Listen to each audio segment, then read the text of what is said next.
Hey, welcome to another typology interview. We have three people here of the same type that were typed the same.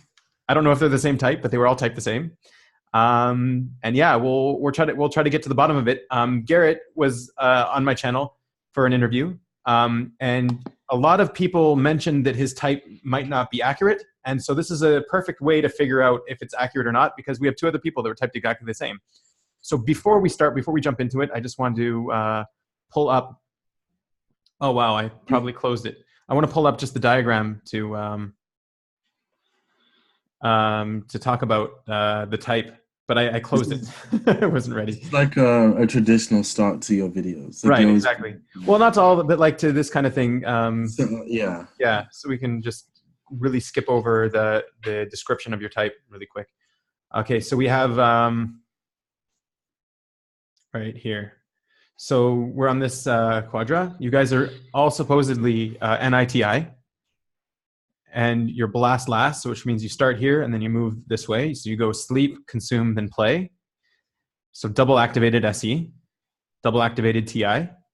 And then masculine is also over here. So really we should be seeing a lot of heavy consume from you guys, because double activated consume, because consume is the middle animal between your three animals, and it's double masculine. Okay, so we'll just stop that.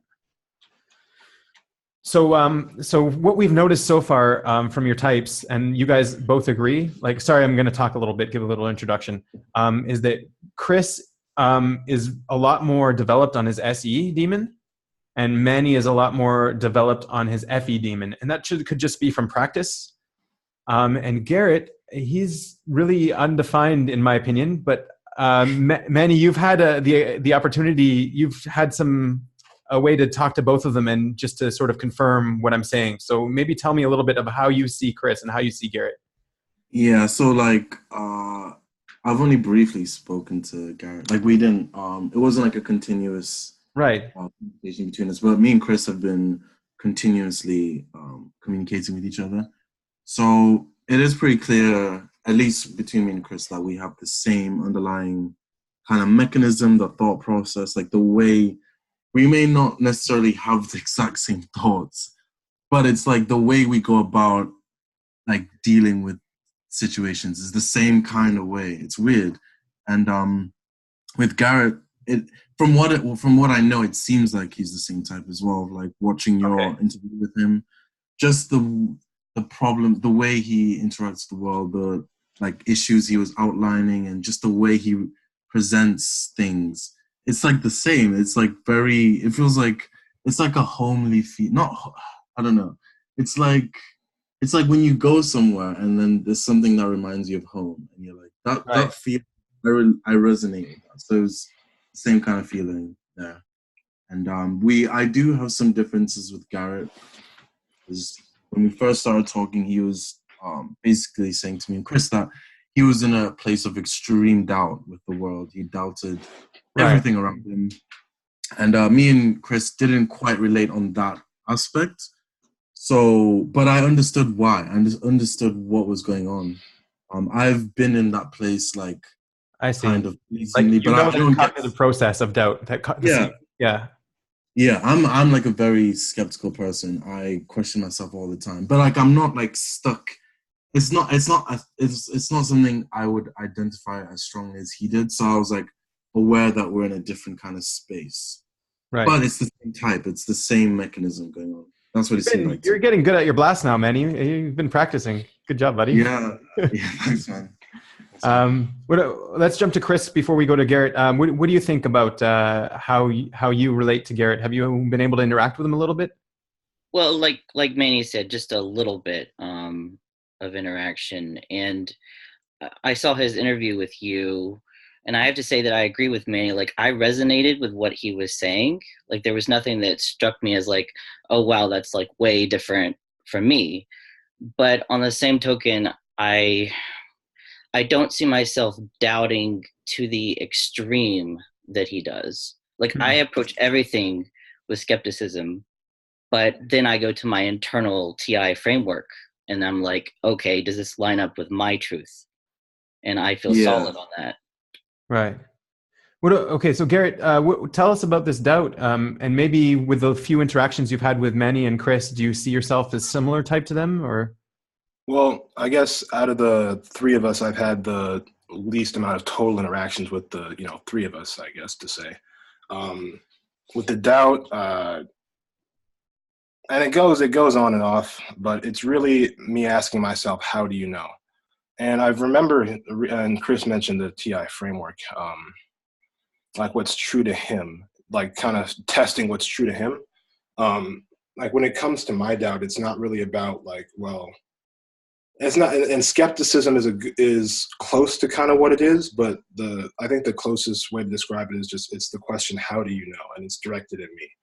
And I guess Dave and Shan have described that as kind of TI, like what are my reasons?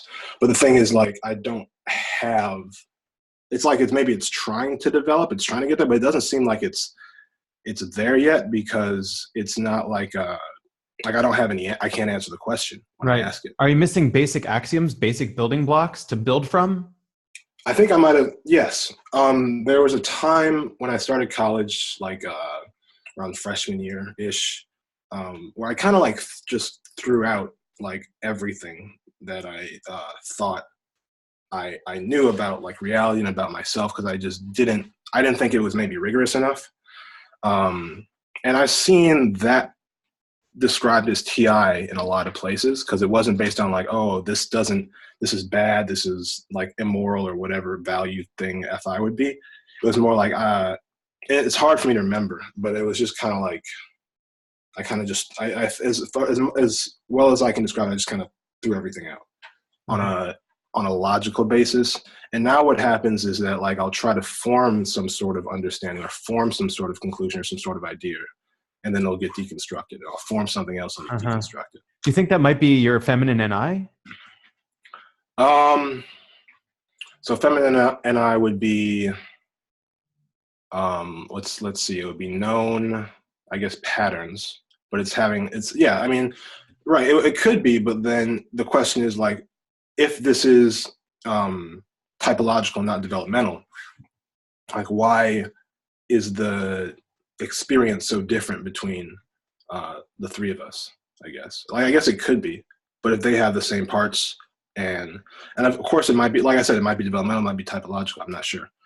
But I guess it could be feminine and I I think that they've explained it as that as well a couple times. I've also been seeing that the modalities are on a spectrum, like some are more feminine than others and some are more masculine than others. It's not like you have feminine I and it's binary. It's like there's a spectrum of feminine. Like you could be very feminine in I, and that would make you very masculine SE. Yeah, it's true. Okay. Yeah, so like that could be a source of difference. I'm just raising points here. Also, you guys are all similar ages, right? You're all in your early 30s? Early 20s? Like 20s, 24? 23, 24? I'm 30. You're 30. Okay, so... Ish. Okay. All right. Still look young, you guys should be similar in age at least. Okay, interesting. So maybe let's try that. Let's try talking about the feminine NI and how that works. Maybe Garrett, you can jump in once they sort of describe, like, get to an agreement on what feminine NI is. You guys want to talk between the two of you and get to where feminine NI is? Maybe Chris, start. Sure. Feminine NI for me is just, for me, because it's feminine and it is my dominant, it's my main savior, but still it's like I'm single activated on it. I just feel like I am constantly changing my plans all the time. Like I can't stick to anything, which bugs me. But I also feel like I can consume in patterns a lot. And I'm like, okay, does this fit with my TI of like understanding of the world? And I can adapt in that sense. Do you want to continue on that line, Manny? Yeah, I agree with everything he said. It's just like I'll just jump into something being like, I'm doing this. Like I'll have an idea. I'm like, I need to test this idea out. This is such an interesting idea. I'm going to see this out for like 2 weeks or like however long it takes. Like I'm maybe testing some model I've created. And then the next day I'll open up my laptop. I'll be going about my day and I'll see I wrote something like about it. I'll be like, oh, I forgot about that. Like it just seems so important in the moment. And it was like this idea, this is it. This is what I want to do. And it's like the next day I forget about it. And I'm like inspired by something else. And then that, like, I change, it just changes. It's like one day I'm inspired by this, the next this.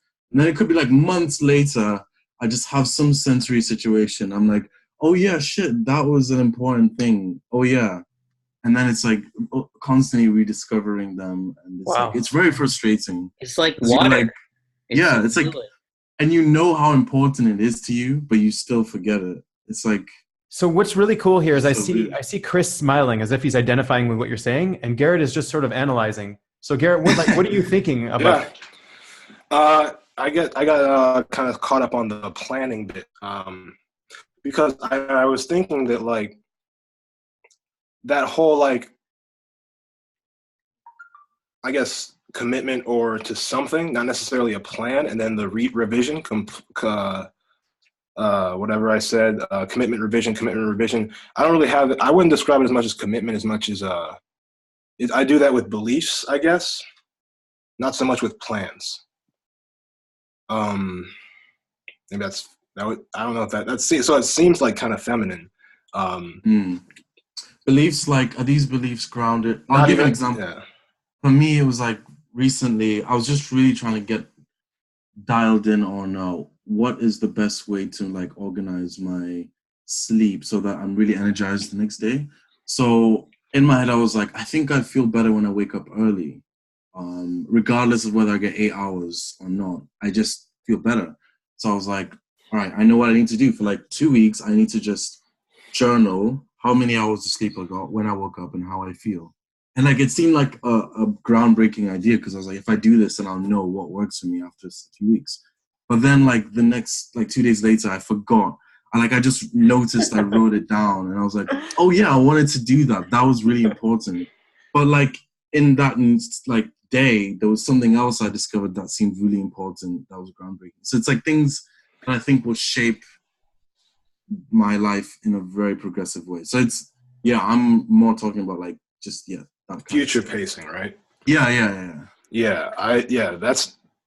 That's not the same type of thing that I'm doing. It's I would say I spend very little time just based on my own experience of myself future pacing and planning out stuff. I don't think I do that much. But the whole feminine aspect of what you're describing, I think, of the not necessarily forgetting, but just kind of revising, like, I'm going to do this now. I'm going to do this, like, this is true. Maybe it's not true. This is true. Yeah. Maybe it's not like that. I can see it in myself from that perspective, I guess. Yeah. Okay. Huh. I had oh no, you go, Chris. For me, I sort of feel like I'm in the middle of what both of you said. So like, I used to try to do things that Manny's talking about, which is why I'm smiling about it. But I've given that up a long time ago. And I realized it doesn't work. About 7 years ago? Yes. Yeah. So right now, I feel much more spontaneous in my activities these days. And I'd say that's increased in the past 5 years or so, yeah. So you stopped relying on your feminine and I because you realized it's not reliable. Shit. Yeah, it's crap. This is true though. This is a good point. Like, I had this idea that, like, whenever you have a feminine function, you strengthen it like indirectly by using the masculine counterpart. So like, if you have feminine values, you can't directly make that masculine, but you can if you use personal reasons to strengthen it. So I guess you're just focusing on the sensory and just being open to the sensory to like actually help you move forward. So I picked up on something with my SE consume there that Garrett was saying. He was talking about, he was doing the same thing, but with he didn't say values. I forget the exact word he said. Beliefs. Right. So what is that? What is the beliefs? I would say it's TI if I had to guess, because it's true false stuff. It's not necessarily it's not. I mean, they're kind of reasons. Beliefs can be values, beliefs can be reasons. But when I was talking about, like, this is true, this is false, this is real, this is not real. This is right. But like, so that comes from your doubt, because you call everything a belief because you don't really know anything to be true. Is that what you're going at? I was calling it a belief. That does connect to that. That's like a thought that I've had as well. But I don't think I was necessarily referencing it then. It's more just that, yeah, I mean, I think that's just what.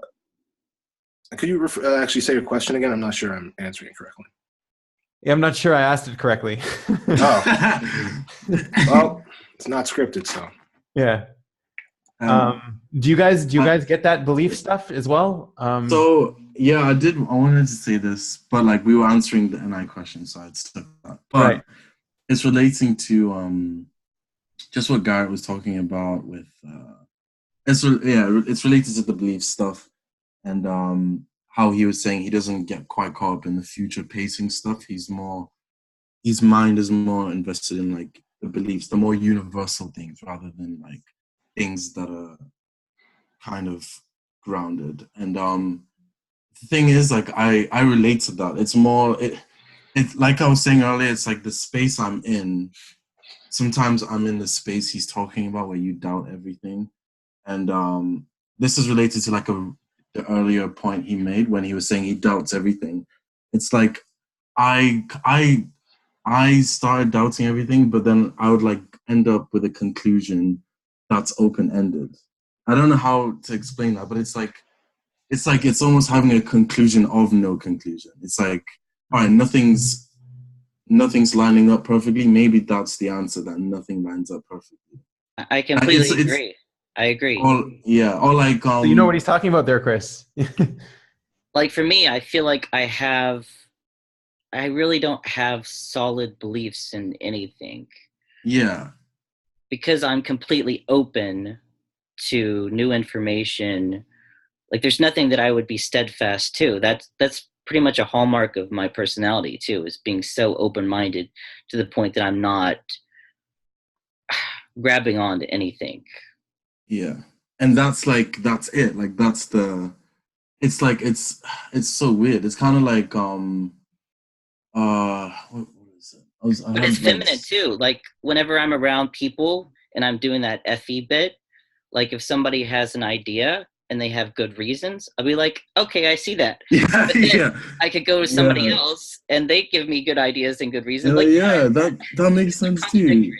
Yeah, and it's constant. Yeah, it's really, it's constantly like that. And it's like even when things are wrong, they're only wrong in one reference. It's like it's only wrong in the reference we're using. It's hard to explain, but even when things following these guys, wrong, Garrett, it's like are they making sense to you? I can understand them. I guess I wouldn't say that I'm necessarily resonating. What I was, I guess, because so Manny gave an example of like, I think I have an example of maybe the thought that he's talking about, like in terms of the, like an open-ended conclusion, something like that, is like the Socrates saying like, I know nothing. Right? Yeah. But I get caught on that's not where it stops for me. Because I go, okay, how do you know that you know nothing? How can you, if you say you know nothing, that's knowing that you know nothing. So that's a contradiction of the statement.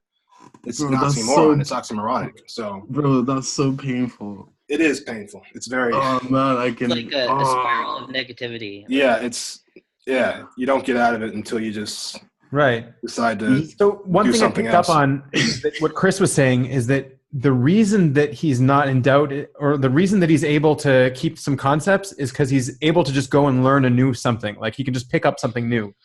Do you want to elaborate a little bit on that, Chris? Because I think that might be a key difference. That you were saying that you can just pick up something new if you, So like I was saying, for me, I don't feel steadfast in my beliefs. So in one situation, if somebody's giving me information that I'm consuming and they're giving me good reasons, it makes sense, I'm on board. I'm like, yeah, I align with that thought and I'm there.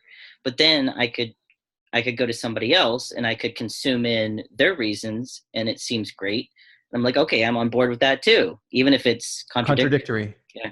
Yeah. So Garrett, can you address that directly? Yeah, I would say that I'm not as, I guess the term might be optimistic or accepting.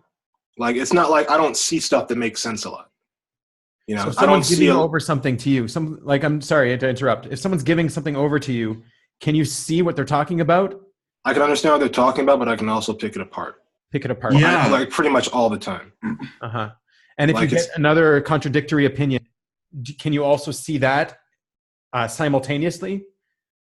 I guess what I was just noticing more is that I don't seeing stuff simultaneously. I don't really know. I can't think of examples of that. I don't think.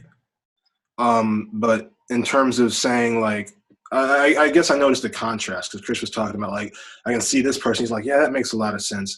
Versus like that makes a lot of sense. Like that's the constant. It's kind of like it makes a lot of sense. For me, it's like that's not very well thought out. That's not very well thought, or not very well thought out. But you know, there's some issues here. There's some issues here. Uh-huh. You know, and I don't really have a. Yeah, I guess that's. So I do see, Garrett. I think some of your problems might be coming from the fact that your TI is stronger than both Chris and Manny for some reason. I see your TI as being stronger. Like Chris has a stronger SE, Manny has a stronger FE, and I think your TI is stronger because like this is something that sometimes within sometimes. I'm resonating with Garrett a lot more because of that picking stuff apart and the doubt. Like I also get the doubt, just like you're saying. Like I doubt everything. The only difference is I eventually get to some kind of solidity from that doubt. And I'm also at peace with the doubt, if that makes sense. No, sure. I'm at peace with the fact that I don't know. I would spend time picking apart things that I found important to me. But one of the problems is that I don't find very much that's important to me that other people are giving me. Like, why would I spend energy picking apart your argument when you don't even really matter in my world? Yeah.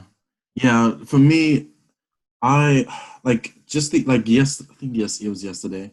Like I know my girlfriend to the death with this. She calls me a nitpicker. I pick out every sentence she says. I pick out the sentence structure, the words. I'm like, that doesn't make sense. But the difference is I don't nitpick.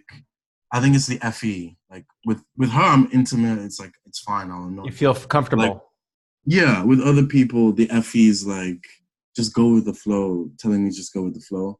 And a lot of times, so I do resonate with nitpicking a lot. It's just that at the same time, it's like let's say someone says to me, you know, dinosaurs are real right now.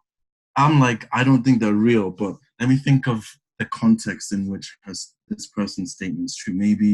Maybe dinosaurs to them is an archetype or something, or maybe they saw something that looked like a dinosaur, and like, you know, I'm just trying to fit it in this context where they might be correct, and that way I can like bounce off them in a positive way. Because if I just say no, you're wrong, where does that conversation you try to twist their statement in a way that it's true so that you can agree? Yeah. And not even and it's like not necessarily a lie. It's just like in that context or in this way, it might be true. Or maybe like she had a dream with Dan. I don't know. Like I'll just try find a way to make it fit. And I can forgive them for a little inconsistencies here and there, as long as you know the conversation's important. I need to be around them. All that. Yeah, exactly. If they're really off the wall, I'll just leave. Yeah. You have thoughts on that at all? Yeah, I was thinking about that specific example of somebody saying like there's dinosaurs. Like actually, I mean, I can think of an example where it's true birds. You know, that's right. Yeah. That's what I was thinking. I mean, there you go. Like that exactly. So yeah. See, but even in a sense, do you do that as well? Do you find a way that it's true just to get on board so you don't argue? No, I don't really. No, I'm not trying to agree with people most of the time. I'm not trying to do that most of the time. If some like I'm not like maybe it depends on the context. Maybe I'm more agree to like maybe do things not to cause discord. But in terms of like, there's like an example. Like even little stuff. Like I was at a friend's house and somebody was saying, like, there's that Old Town Road song that's big right here in the States and maybe worldwide. I don't know. It's just, but it's a country rap song essentially. Yeah. People are like, everybody's like, I think it's a country song. And like, I didn't need to disagree with this openly, but I was just like, no, I don't think that's true. You could think whatever the hell you want. Yeah. No, but I was disagreeing with them, you know? Yeah. Yeah. You were just like, I wasn't going like, well, I guess I can see how it's a rap song. Yeah. I wasn't trying to do that. I was forwarding. You were just like, no. Yeah, I was forwarding my own perspective on it, which I thought was kind of accurate accurate then. Yeah. You know, but like that's like a surface level conversation. If I get like deeply analytical into anything, I really don't have a position. Like I don't have any solid positions on. I wouldn't have a solid position on it, you know. Yeah. Really? I don't have a solid position on anything. Wow. Yeah. So yeah, it's the opposite for me. Like if it's just usually nonsense, I don't care. I wouldn't argue. Like it just do whatever you want. But if it's like a philosophical conversation, I would have a strong position for sure. Interesting. And this might be related. So what happened in that conversation was I was like, okay, if I started off saying that it was like, okay, it's not a country song. He's rapping the whole time, and people were trying to make an argument that, oh no, it's the content of the song. It's what he's saying. It's like, that doesn't make any sense. It doesn't matter what you say in a song. It's a matter about like the arrangement, the instrumentation, all that, how the song is set up, all that stuff. And then I got into a space where I was like, well, you know, what are like genres? They're just like subjective. That's not like a real. It's not real. You can't quantify a genre anyway. So so I kind of got into that, which seems more philosophical, right? Which is kind of like a flip of maybe what you would do, because I got from like the concrete to the philosophical, and I was just like, whatever. But when I was in the concrete, it was like. Yeah. So that masculine SE. That SE. That masculine SE can distinguish between stuff, but when it gets more NI, it's like, oh, I don't know, it could be anything, kind of thing. I'd guess. So I was seeing kind of the opposite. Like you were arguing about the taxonomy once you were getting into this taxonomy stuff, but once you started going into the philosophical of what is a taxonomy, anyways. Yeah, that's what I thought. Maybe I misheard somebody, and I was trying to reinforce what my thought. But I was that's what I was saying, is that with the details, maybe with the sensory, I was like, no, this is wrong. But when I got into like the abstract, it was more like, who's to say? Yeah. But that's what I was do. Yeah, like Go ahead. Yeah, no, yeah, just like, I relate as well, just as much as, like, I still feel like we're all the same type, minus Binyamin. Chris, what did you want to say? I was going to say, I really relate to what he's saying. Like if somebody was talking about a country rap song and, I think it's country or I think it's rap, and I disagreed, I would then go into my sleep mode and I would be like, okay, what is country? What is rap? What is the genre? Why are they debating this? Yeah. That would be fun. That would be it's fun. Yeah. I want to talk about your consume a little bit, because I think that might also be a difference. So if someone was to send you a video, would you guys watch it? Is this depends on the video title, right? Depends.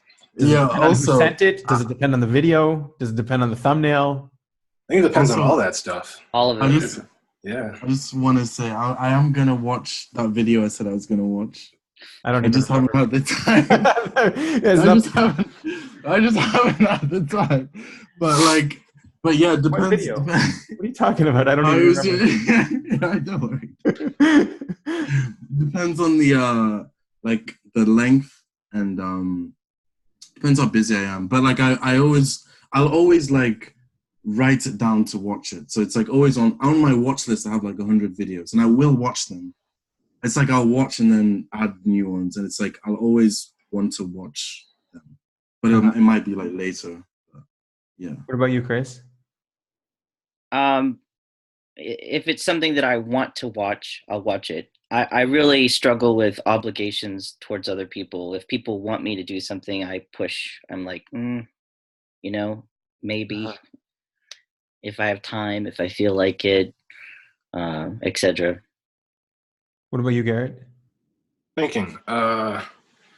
It's hard for me to maybe get into a hard conclusion on this because it's like I don't have like an actual example. Like, it's not like an actual situation. It's like a theoretical situation. And I've always had trouble with not analogies, but hypothetical situations. Like when people bring them up in conversation, like it's hard for me to. But no one's ever sent you a video in your life?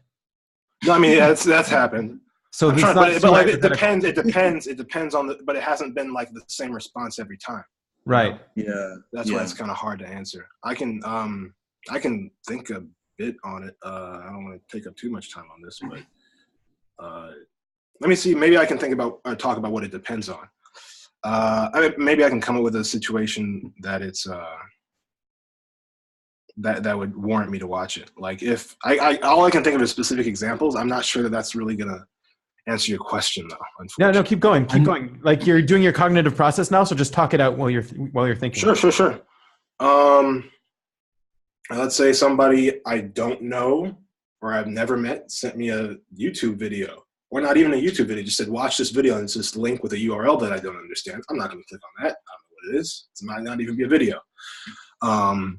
Let's say somebody I know sent me a video, said, hey, watch this video. It's really funny. Or I can think of examples of people sending me videos on Facebook to watch, and I usually don't watch those. Just because they're not like, if there's something I want to understand or learn about, like that's me searching out a video. But if somebody sends me a video, I mean, it depends on what the video is. I think I can think of times that this has happened over Facebook, but I usually don't watch the video. I think if it's just like, I think that's been the pattern. More times than not, I haven't been like, ooh, this looks interesting, I'll just watch this because. So your consume is you're going to go and target what you want to watch. Like, don't send me stuff. If I want to watch something, I'll find it and I'll watch it. Yeah, I'd say. Do you guys resonate with that? Yep. Yeah.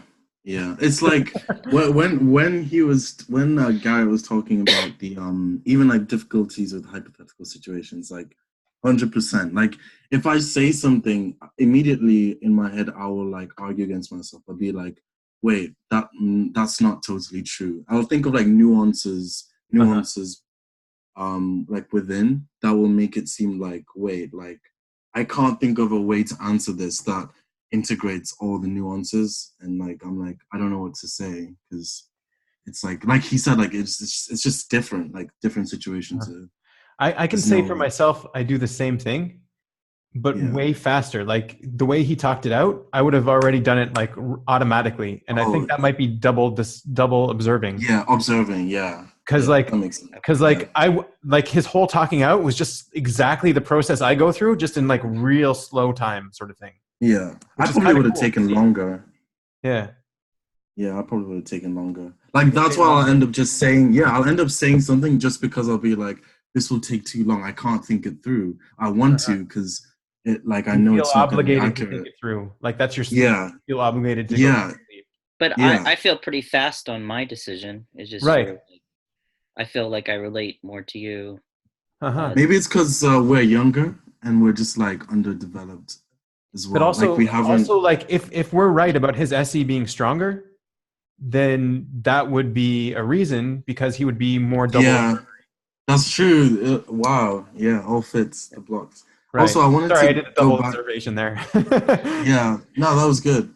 I wanted to go back to. I've been holding on to this in my head. Okay, go for it. I wanted to go on to an early point what Garrett said about the Socrates thing. Like you were replying to me, and you were giving an example of when the open-ended conclusion wouldn't quite like work because you just keep going.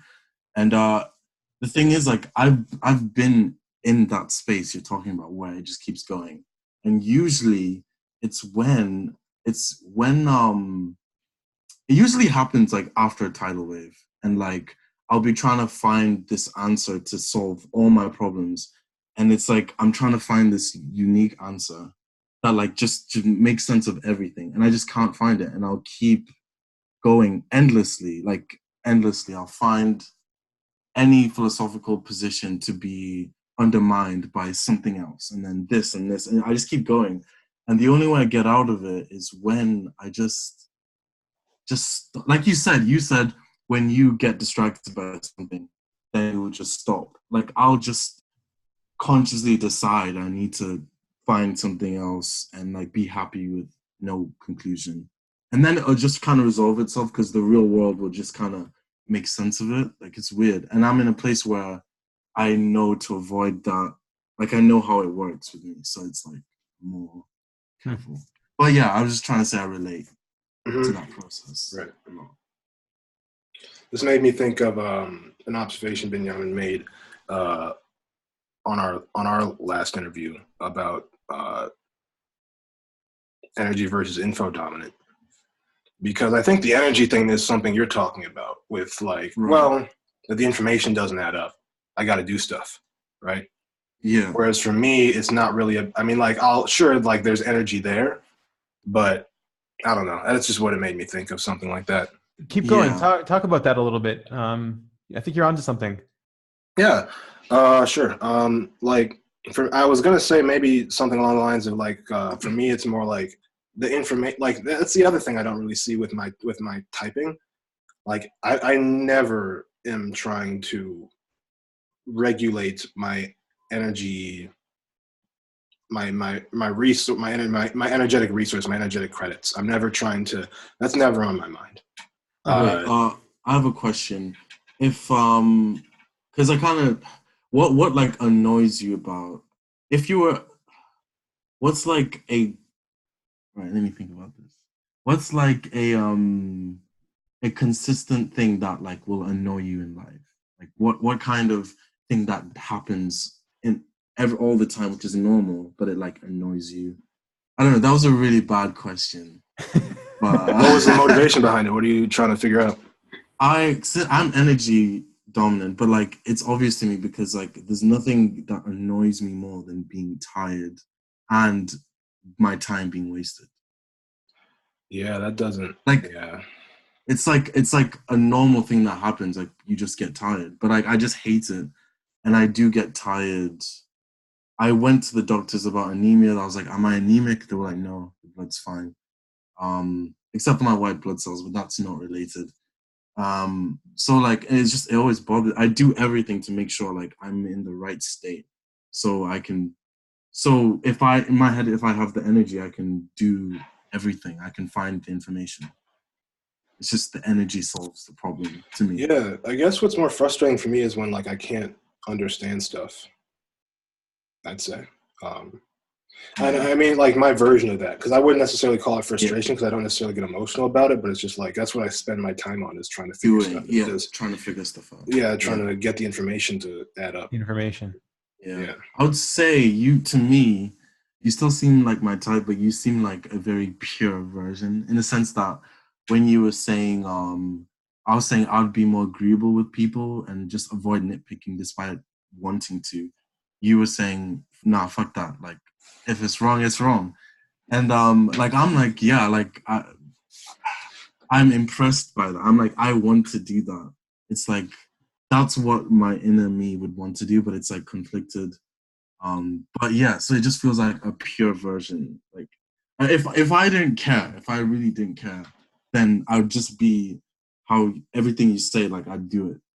Probably. So here's a possibility that I thought of like a while back when he was talking about info dominant. So if he's really info dominant, so that would put him sleep, consume, blast. Yeah. And then no, I don't consider my energy like Otim does. Because I consider my energy like Otim does, like on a less of a level. Yeah. Really? Yeah. Like I hate it when people waste my time. Well, I hate being wasted in my time as well. Right. But then I hate being tired. Like I just want to go sleep because thing. Like I go when I was in my teen years and in early undergrad, I go days without sleep. Like I didn't care about being tired.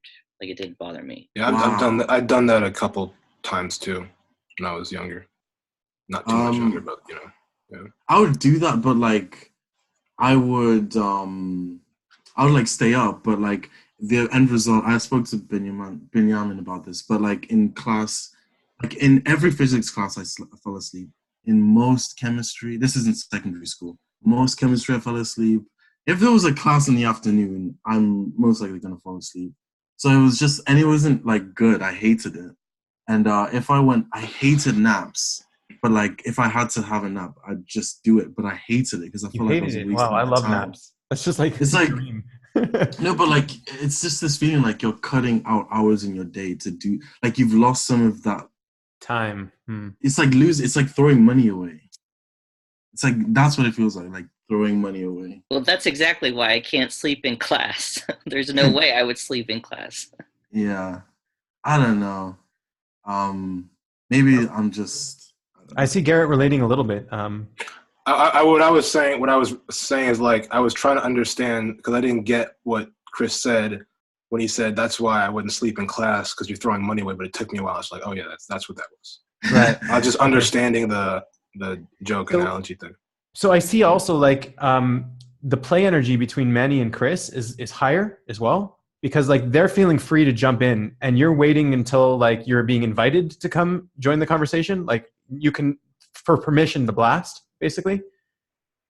And yeah. So I'm thinking that might also make your play a little bit weaker than your blast. It's possible, yeah. But when I was younger, I wouldn't have done that. Like it's taken me a long time to get comfortable to be this blasty and to jump in on things. Right. Yeah, I'm just really excited. Well, maybe we should talk about play a little bit. How do you guys see your play? It comes out in bursts. It's like, as much as I'm doing this now, like this is like 10% of my day. Like me, I do this for like short periods of time. What about going out with groups of friends? I see some of your Facebook pictures and you're always with friends. I have more friends than any of my other friends. I don't know. Like in the moment, it's like, yeah, when you're there in the moment, it kind of just happens and you have to go with it. Cause like, otherwise you're also, it's in my head, I rationalize in the sense that like it's better to have the best time because I'm here, have the best time. Otherwise I'm wasting my time. So like that motivates me just to, make the most of it in whatever way. And that is play. That is being present in the moment. You're like, I'm present in the moment. I might as well be. Yeah. And sometimes it's just, I'm just pulled. At first I had to do it consciously. Like I had to force myself to do it. And then eventually now it's got to the point where it's more, it just kind of happens. Like my brain kind of goes there. We spoke between me and you, were talking about sleep, and you were saying how when you're with people, sometimes you will get lost in your head, then you'll come back and you'll be like, oh, what's everyone talking about, kind of thing. And I was saying to you how that doesn't happen to me. Like if I'm there, I'm too drawn by the environment to go in my head. Like it's, even if I tried, it's just, I don't know, it's too hard. Like I'm too drawn to what's going on to do that. Like I can't. Right. I have to be shut in. No. Let's give Garrett a chance to answer quick on the play. Sure. So, like, I guess everybody kind of has a better, maybe real life understanding of play than I do. So I think I need a little bit more.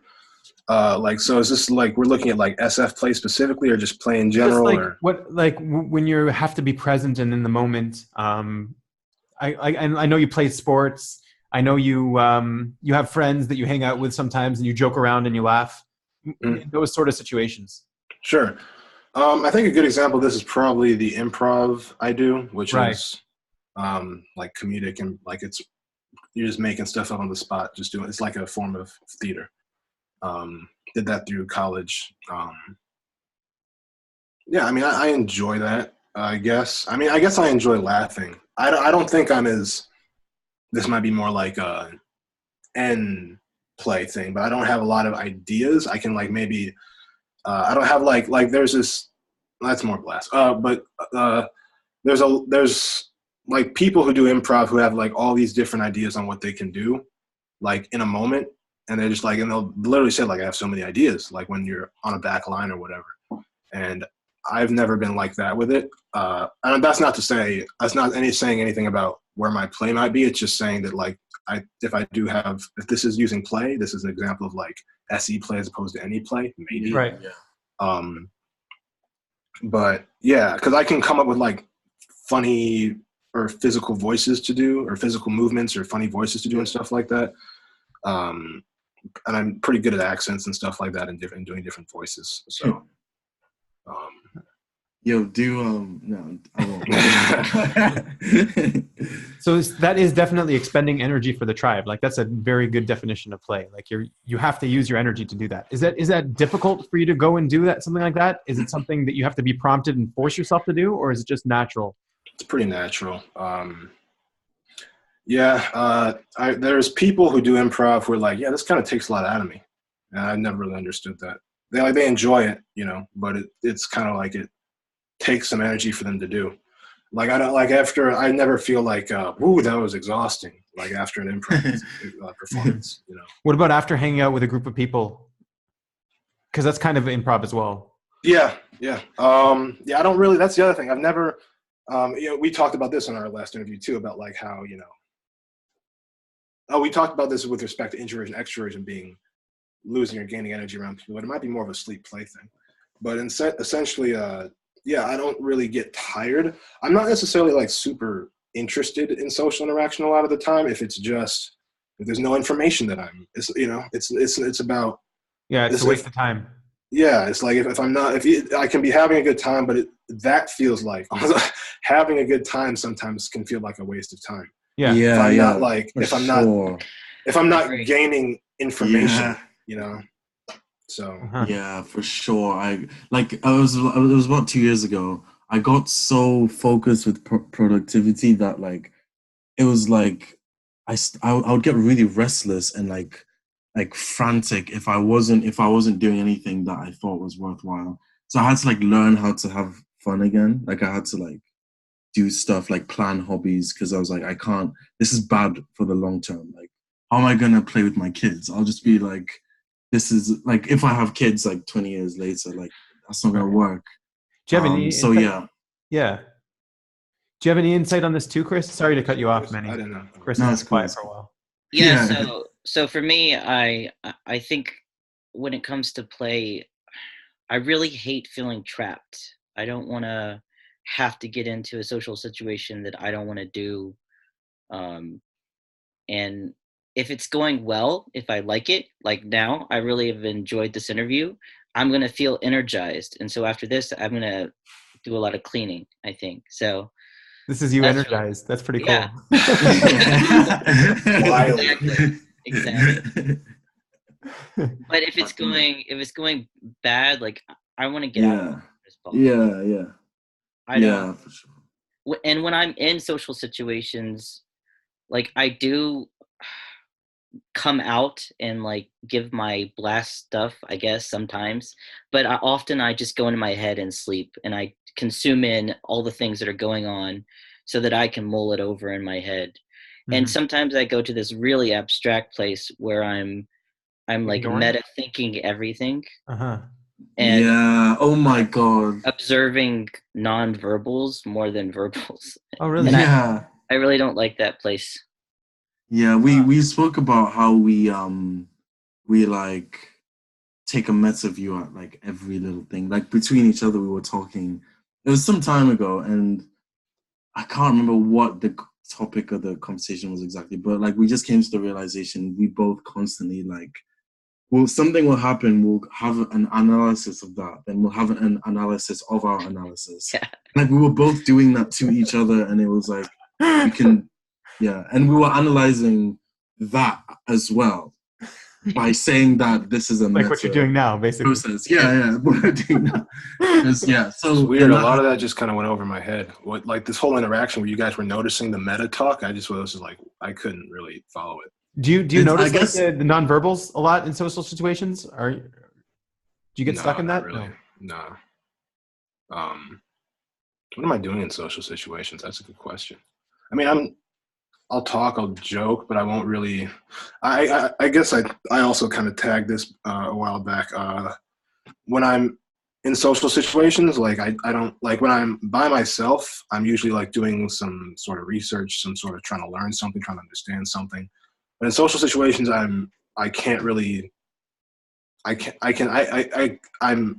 can kind of switch back and forth between trying to like observe things, but mostly when I'm in a social situation, and it's not like I know what I'm not that I know what to say. I just don't have a lot to say in a lot of social situations. Yeah. I forget where I was going with this actually. This kind of went off. Did you have? It's not contradicting with. I don't think what you said contradicted. With, Yeah. like I'm feeling a lot better about this type now, like after we've been talking a bit, because like there is a lot more commonality than there is differences. Like I don't know if you guys are noticing that. Oh yeah. I feel that. Sure. I think so. For sure. I'm not convinced that he's different from our type, but I do like your comment earlier about how he might be heavier on the TI use, and I'm heavier on the SE use, and Manny and FE makes sense. Yeah. And it's just another maybe component to OP that. And it reminds me too of like where I was when I was in adolescence, and like he said that when he got to college, he like threw everything away so he could start over. And I sort of went through that process in adolescence as well. But I realized that I was in this vortex of negativity where I just kept overanalyzing everything. And I wasn't looking at, I wasn't going outside that IJ box. So it took me several years to get to a place where I'm not there anymore. Chris, what did you just say? You said something about like the reason why you kind of got out of it was because you realized what again? That I was stuck, that I was in this vortex. I was just spiraling downwards and I kept over analyzing everything. And it wasn't leading me anywhere to a place of growth or positivity.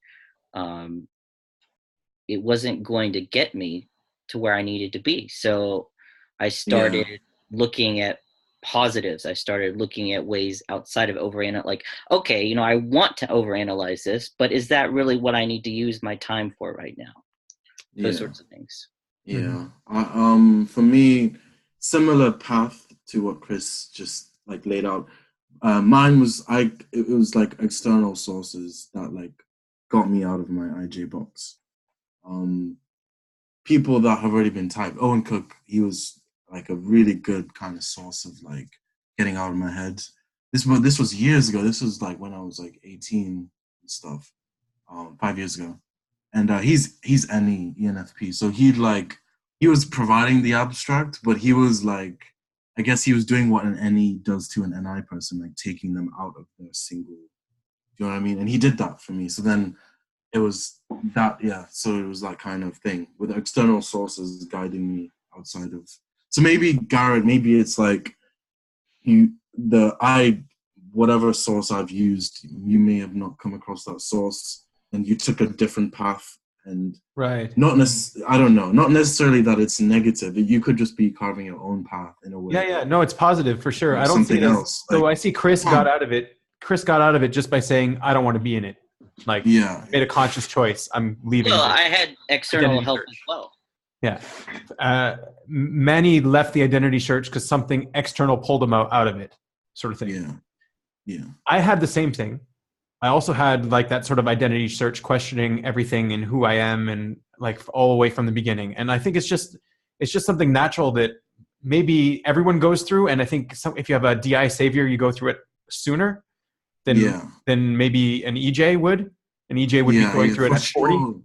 Yeah, that makes sense. And so I was doing the same thing. I was going through that identity search, questioning who I am. I don't know who I am. What am I doing? All that kind of stuff. And I had to reconstruct myself from the basics in order to do that, right? Yeah. And for me, I don't think anything pulled me out. I think I went through exactly what Garrett is doing. I stuck through it and I built it the way that I should have to get out of it. Yeah. It seems more where I'm headed with Right. it. Yeah. And I think I'm more headed in that direction with it. Yeah, and I think you might feel stuck right now and trying to figure it out right now, but in the long run, you'll be more stable with your identity if you're able to get out of it. If you don't get stuck in schizophrenia or something. Right. Yeah, that's Fingers actually crossed, something knock on wood, everything. That was something I was like when I was young. I was like, oh shit, like, am I developing schizophrenia? This is like just the way my head works. I thought I had it, like, because it just seemed so abnormal, like. So it's just funny you said that. Garrett, did you have something that you wanted to say about that? Yeah, if I can remember. The identity search. Yes. So it was like something about, this is just more, I guess, not nitpicky, but it's just clarification. From my experience, it wasn't, I think it kind of, I didn't really, it was more of like a deconstruction. I think it was more of like like if we're talking about DI as like what's true to me, what do I value? It was like what's true to me, but it wasn't about. Yeah, what's real? Who am I? Yeah, I guess so. Here's something I have trouble with understanding exactly how all of these different coins map onto map onto me. So if you have, let's say, DI with OE, I guess that's not necessarily what do I think about external reality, but I think that's where it would fit better.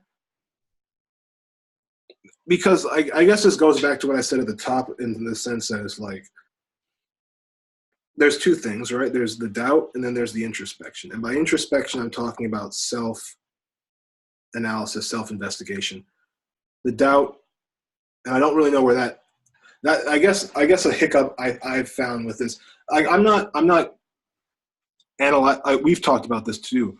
Like, it's not that I'm trying to understand OP, I'm trying to understand myself, and OP is the way that I can understand myself.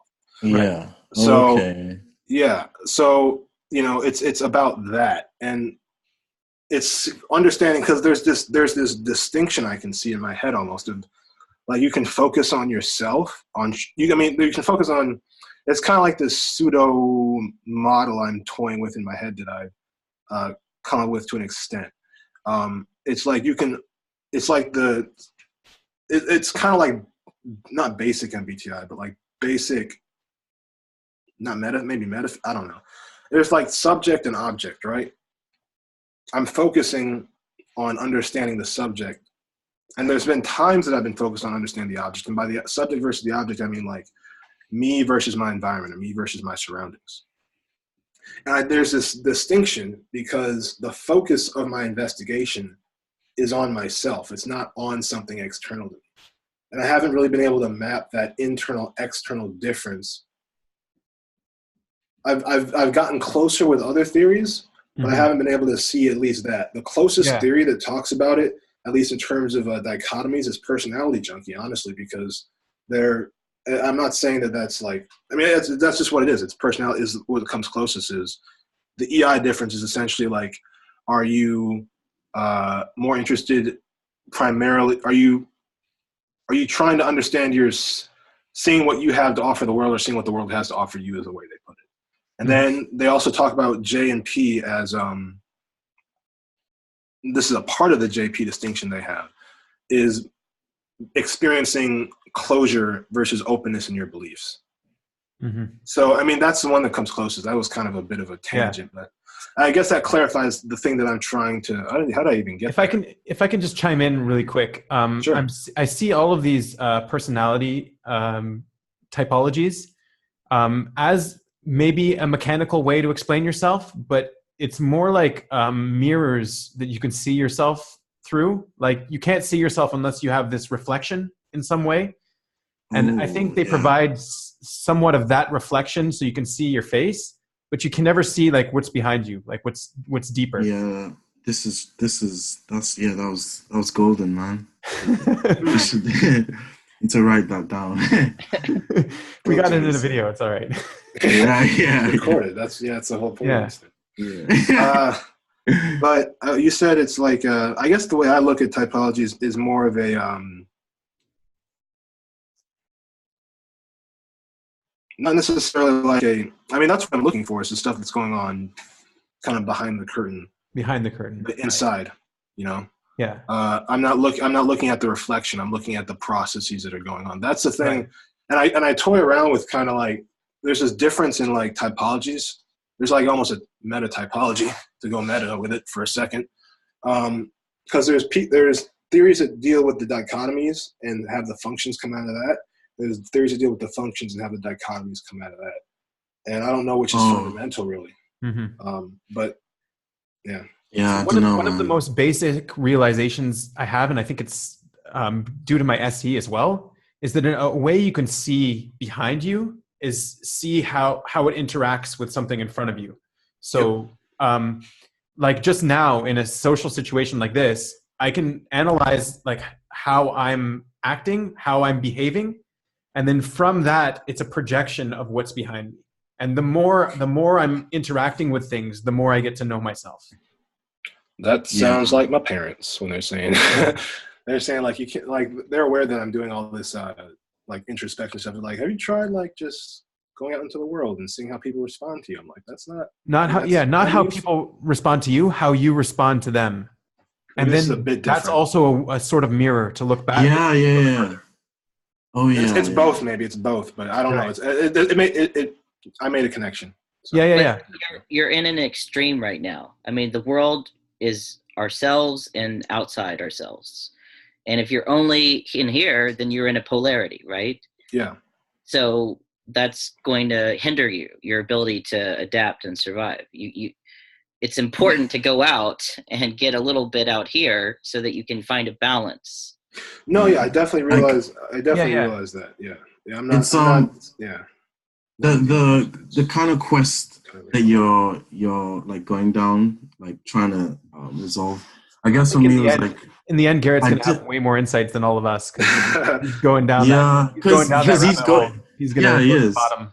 Yeah, you get kind of more fruits from it because you. Yeah, I do agree with that. For me, I was at some point I was like going down that hole, but like I kind of just gave up in the sense that because I did neuroscience, so I'm just like we're inherently just fallible. Like the way we're structured, our whole biology is designed to model the external world. So like our assumption that we can find something true within us is limited because the system we're trying to go deeper and deeper down is designed for the outside. Does that make sense? Yeah, so Donald Hoffman has this theory of conscious realism. He's a PhD at UC Irvine. He basically just said it's basically what you said. It's basically you should look him up. Conscious realism, objects of perception. There's a paper on it. Yeah, it's exactly that. And even stuff like free will. Like I don't believe in free will, and like I'm still open to it in the sense that I don't think there's a free will in the way people think there is. But I think there might be something like a moral free will. I know Kant wrote about that imperative imperative ethics. Imperative, what was it? Moral free will. So it was like imperative moral decisions, like stuff that's universally true in terms of like what's good and bad. But like even stuff like free will. Keep going down this rabbit hole here and talk about free will. I'll stop. But basically, Wait, how long left do we have? We can keep going. I mean, like we're over time already, but. Oh shit! Okay. Yeah. But anyways, I was just trying to say that I resonate with your whole quest. I just gave up, but like what Benjamin said, like you might find your own stuff that's valuable to you from that journey. It just didn't seem I wasn't gonna get what I wanted. So I just in the end you'll get out of it, and you'll either give up like Chris, or you'll find something you're looking for. Yeah, exactly. And yeah.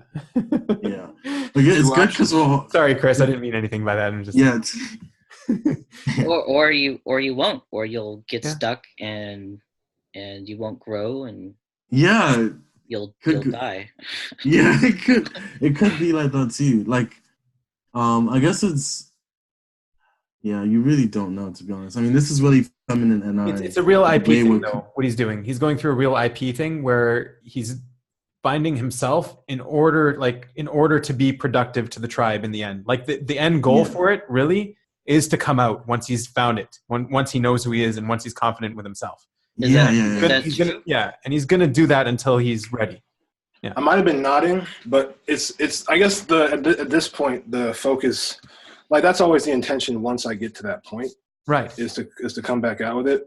But yeah, it's what you said. It's that the motivation isn't inherently tribal. It's not identical, but I was trying to be right. Yeah. The wording, but. Yeah. It's just maybe the motivation isn't there, but it's just the process of what. I mean, obviously, like if I can figure this stuff out, like I'll be trying to like put it out into the world and stuff like that. Right. So, Awesome. Yeah. Good luck with that. And do you guys feel like you're the same type now, Garrett? I want to hear from you. Do you feel like you've identified with these two? Not. Don't get me wrong. You're all great people. I'm not sure not sure about the whole type thing. It's hard. So I can go through a couple coins. I don't know how much time you want me to spend on this. Go for it. Yeah. Like the planning, right? The NI planning. That's something that I haven't. Like just making. Like even having a general sense of the future, I don't really even have, like if you were to ask me like maybe have double feminine saviors, that's getting away from it. If you're going to ask me like what's going to happen tomorrow, what do you have to do tomorrow? I could be like, if I'm being completely honest, I'm not entirely sure, but also just in my behavior, right? I don't have any, it's not like I make plans and I break them, make plans, break them. I just don't plan. I don't think. I had to learn to do that though. Like this is like to plan to actually. So Chris was saying the opposite. He had to learn to stop planning because the plans were always unreliable. In the sense that like when I was talking about earlier, it was more like inspiration. Like I was inspired by an idea that I was like, I want to see that through just as an idea, right. Like just as a concept. But to plan or to think about the next day. I had to learn. I'm very, very disorganized. Or even, I guess I can even generalize even more. Just even like kind of having some sort of what you said in terms of like some sort of goal or some, not goal. I don't think I'm using the right vocabulary, but like what you said in terms of like, yeah, sure. Like I didn't not that I just don't resonate with it in the moment, but also it's just that I can't see examples of that in my life. I can't, and I guess that's kind of what resonance is, right? But I can't really see that well when I look for it. Okay. Yeah, I mean, it makes sense. I have personal goals set out for myself, but that's because I have a solid identity. And if you're at a questioning point, then how can you set goals for yourself? Yeah, you need like... You would doubt everything. Yeah. And then the question is, if it's so if we get into like the not the coins, but the actual functions or the human needs, like if I have something as a savior, then like what does it mean? That it means that I guess it means that it's like something that not necessarily that you're good at, but something you spend. It's like you spend a lot of time on. So if we're defining DI as something that's focused on I guess the best term I can figure out for it is like subjective reasoning or valuing, I guess, subjective processing, which is like what makes sense to me, what's valuable to me. That doesn't, I guess another point, that doesn't necessarily provide you with, that's just the process, right? That doesn't really provide you with any content. Like you're passing stuff through that thing. And it's just like, yes, no, yes, no, yes, no, true, false, good, bad, good, bad. The stuff that comes out on the other end, whatever that is what I feel like, I feel like you guys have a lot to, even though like you don't have any solid beliefs, right? Yeah. They're still there to an extent, right? Yeah. Am I misinterpreting that? I think it's still, you guys still have some sort of, you got something there, right? Yeah. Relative to you, you're seeing we have more. Even though we're saying there's nothing relative to you, feel like and the way I think of NI as known information, it's like I don't have like all this stuff, I'm not like saying anything that like is already in here. You know, this is all just on the this is like an in the moment example, but I just feel like the known information is something that I, at least as maybe just not, I don't have the same known information that you guys have. I guess it might be a way to say it. And from my perspective, right? Because I don't have a lot of. It's not like I have like. It's not like, well, here's my. I don't have an opinion. That's another thing I struggle with, is like having opinions on things. Because like I don't have I can't speak on stuff a lot because I don't have anything solid to That's or anything to say about it. Last.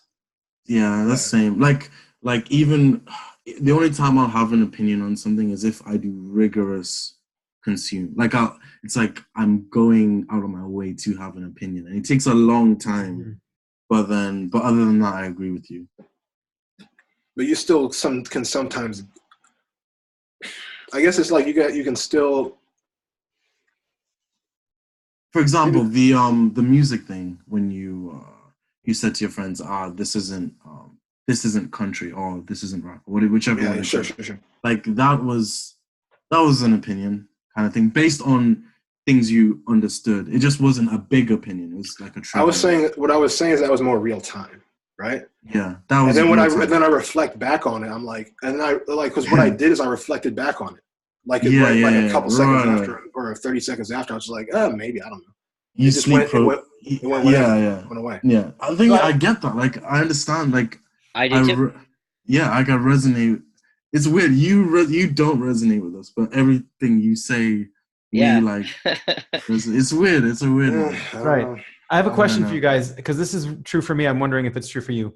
So you guys said your known information, you don't have opinions, like is what Garrett was saying. He doesn't have opinions. But for me, I also feel like I don't have an opinion on I have the opinions, but they're not like here. And I have something has to brush against my opinion for it to be revealed, because it's there. Yeah. And I've already formed it. Like I've spent my time forming a bunch of opinions and I have them all. Yeah. But I don't know what they are until I have to apply them to something. Yep. That makes sense to me. Yeah. It's like that. Yeah. I mean, it's like sometimes I won't know I'll think in a certain way. It's not a clear thought until I have to argue with someone. And then I'm like more clear in my thought. It's like the more it comes out, the more I'm aware of it. I'm like, okay, this is coming more. It's forming. The more like I have contact with it, the more it forms. But it takes a long time. I guess that's feminine and it's like movable. It's like it doesn't have a solid form until like you have experience building on it. I don't know.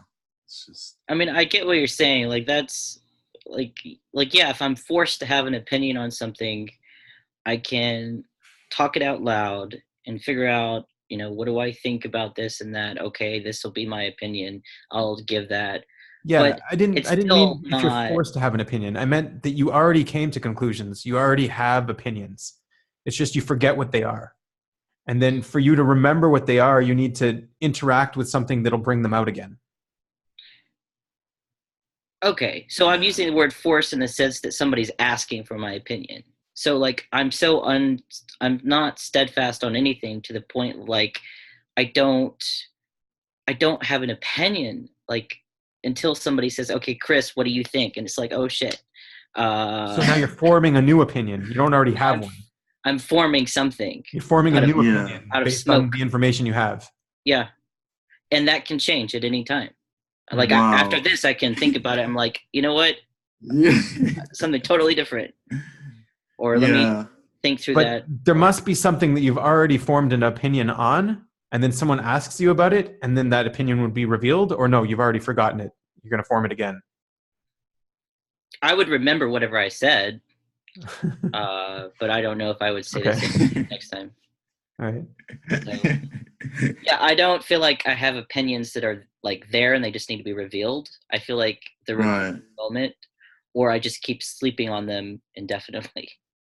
Yeah, I guess maybe I think this does go back to a more refined SE, because like for me sometimes it feels like my brain is like thinking through mud. It's like a mist. Like I can kind of vaguely have the thought, but it's like so vague and formless. It's like I don't know, and it's like I'm waiting for something to refine it for me. It's just, I don't know if you relate to that. I don't know if it's because you have a stronger SE. It's like either it's there or it isn't. For me, it's like, I don't know. Let's hear from Garrett and wrap it up because we are getting way over time. Sure. Oh, I think something I was noticing is that like this distinction between kind of real time in the moment processing and kind of working with something new versus working with something that's already there. I think that's like an OEOI thing. But man, I was thinking about that, which was a response, but that wasn't really what the question was, I guess. The question That's was cool, man. Just respond to whatever you want to respond. Yeah. Sure. Don't need a question. I think that might be like a